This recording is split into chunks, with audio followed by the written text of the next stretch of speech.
It's the Church of Jesus Christ.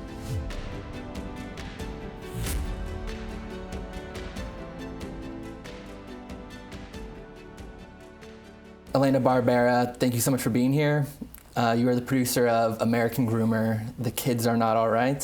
What inspired you to produce this film? Well, like a lot of people, I've been sitting around the kitchen table screaming, watching my country burn over the past 5-7 years. And it's gotten really frustrating. And this is something that just kept coming at me, this particular issue. And I felt like I needed to do something besides just be frustrated. So I took it upon myself to start doing research about this issue and talking about it with people and letting people know, there's pornography in our schools. And I realized how much pushback I got that, they didn't believe it. And as I started to get more and more into it and see that the media was lying about what is in these books, so they're saying that people are banning books, and I am, of course, 1A free speech all day, every day. So I am anti-censorship, so I wanted to look into it. And I realized that, we're just removing books that are pornographic from the hands of children is what these people are trying to do. And the media is running cover and saying that they're transphobes and homophobes. So I prayed and I came to, I got the answer, make a film about it. I made a documentary, I wrote it, I researched it, I traveled up and down the East Coast and interviewed people professionally and on the street, walking up to doing street interviews.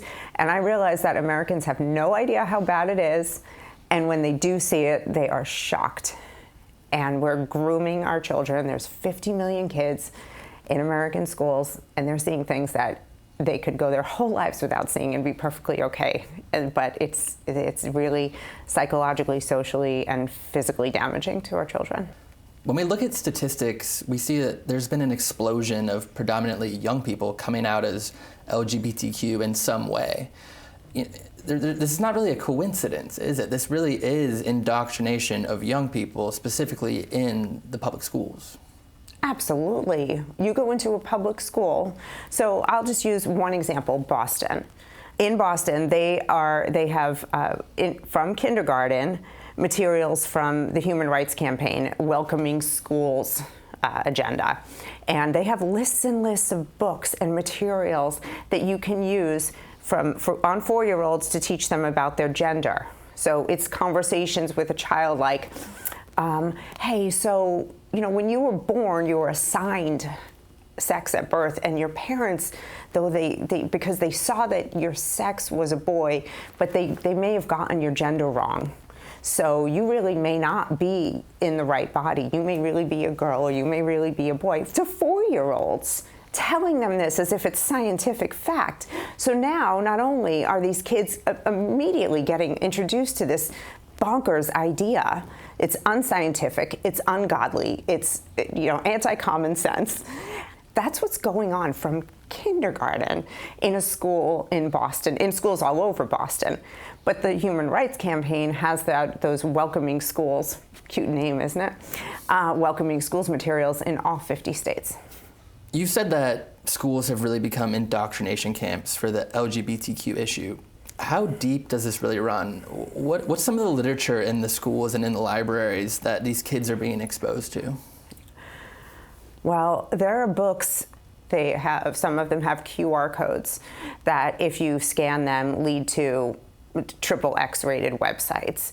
Genderqueer talks about the website kink.com, which every child has a smartphone in their hand. So all they have to do is go to kink.com, click, yes, I'm 18, and they are in a hardcore violent S&M website. They discuss things like STDs being no biggie, literally in one of the books, those are the words, no biggie. As if catching herpes, it's just like, everybody's got it, don't worry about it.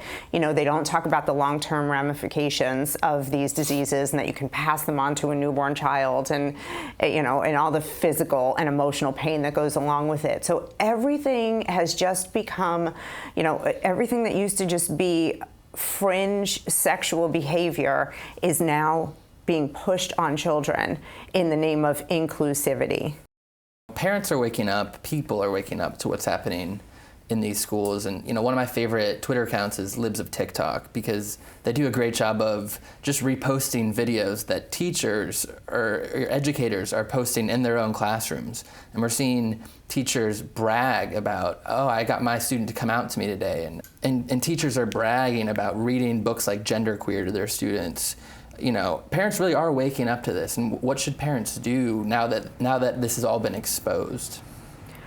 My answer is going to sound extreme, because I grew up thinking that homeschooling was weird. Homeschooled kids were going to grow up to be weird. That was the stigma that I heard. I never really knew anyone who was homeschooled, and I bought into it. And I see now that homeschool kids are the only ones that have a shot of growing up normal without this kind of indoctrination. So my answer is get your kids out of these schools.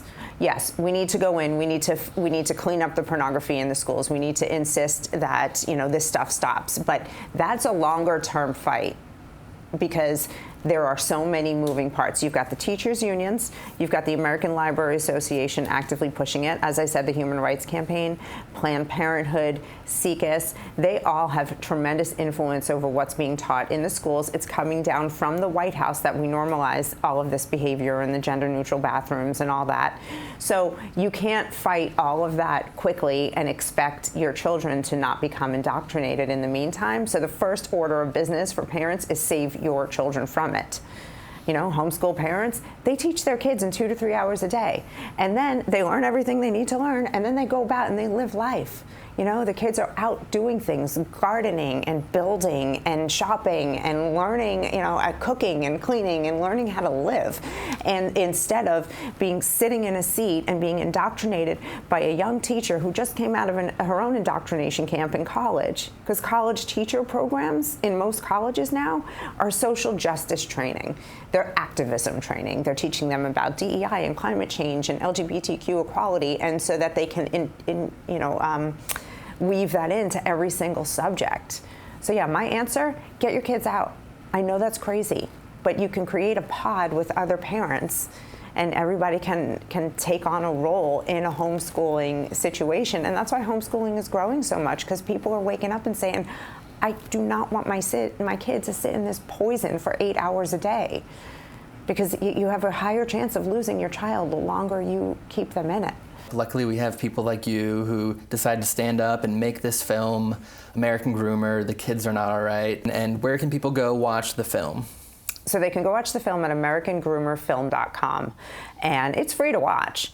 So you can see the trailer if you only have 2 minutes, but the full film is only 36 minutes. And everyone that has watched it has come back to me and said, oh no, I did not know it was this bad. I didn't realize that this started during the Truman administration. I didn't know it was legal in 39 states to show pornography to school children, and so on and so on. There's a lot packed in there, and I talk about the definition of grooming, and I talk about the effects of childhood sexual abuse. And I can say, even since making the film just a few months ago, I've learned so much more. I realize that now that I only scratched the surface. Even the research I had could have filled 10 hours of a film. So I just want people to wake up, and then, the next step they can do, there are ways they can take action, getting involved in their school boards. I'm starting to work with Take Back the Classroom. And they're an organization that has a little army of volunteers that's going district by district in the country and finding pornography and teaching people how to get it removed. So there's a lot that can be done and should be done.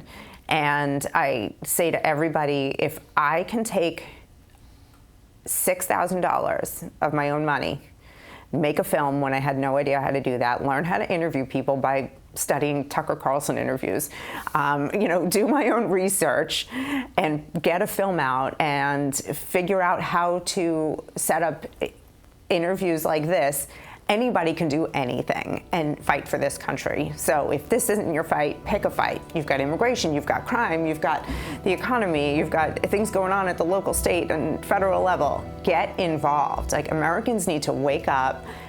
Our children are at risk, our freedoms are at risk, our economy is, teetering on the edge of a cliff. We have to fight, and you don't need a lot to do it. Absolutely. Elena Barbera, thank you so much for being here. I appreciate it. Thank you.